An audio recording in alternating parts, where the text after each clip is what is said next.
निशब्द। कभी कभी ऐसा होता है कि हमारे पास कहने को बहुत कुछ रहता है और हम नहीं कह पाते हैं। अक्सर आपके साथ भी ऐसा होता होगा। ऐसी ही कुछ भावनाएं मेरे पास हैं जो कहना चाहते हुए भी नहीं कह पाती, और जब मैं निशब्द हो जाती हूँ तो मेरी कलम उसे कैसे बयां करती है, इस पर मैंने एक कविता लिखी है। आज फिर निशब्द हूँ, आज फिर निशब्द हूँ, कुछ भी कहने में असमर्थ। आज फिर निशब्द हूँ, कुछ भी कहने में असमर्थ। बस इतना ही, बस इतना ही, तुम ही हो जीवन, तुम बिन सब व्यर्थ।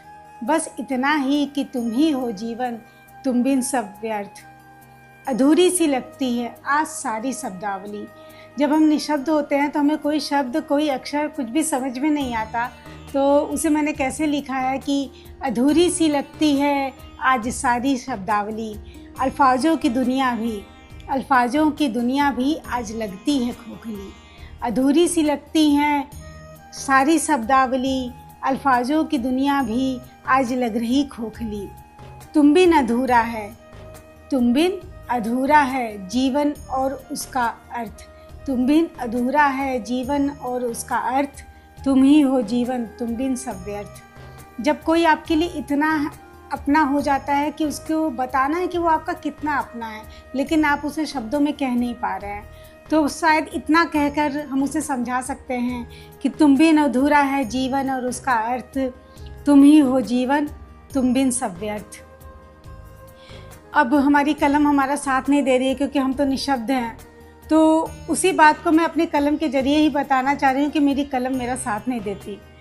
तो साथ आज कलम देती नहीं, साथ आज कलम देती नहीं, शब्द भी अंगड़ाइयाँ लेती नहीं। मेरी कलम आज मेरा साथ देती नहीं और मेरे शब्द भी अंगड़ाइयाँ लेती नहीं। शब्दों की कलियाँ खिली ही नहीं।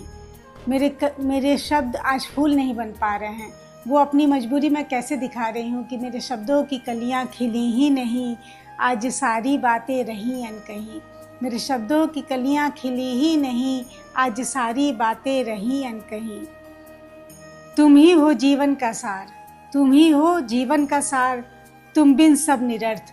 उसे फिर एक बार कहने की कोशिश कर रही हूँ, बताने की कोशिश कर रही हूँ, क्योंकि शब्द तो मेरे कम पड़ गए हैं, लेकिन शायद ये बातें उसे समझ में आए कि तुम ही हो जीवन का सार, तुम ही हो जीवन का सार, तुम बिन सब निरर्थ। तुम ही हो जीवन, तुम बिन सब व्यर्थ।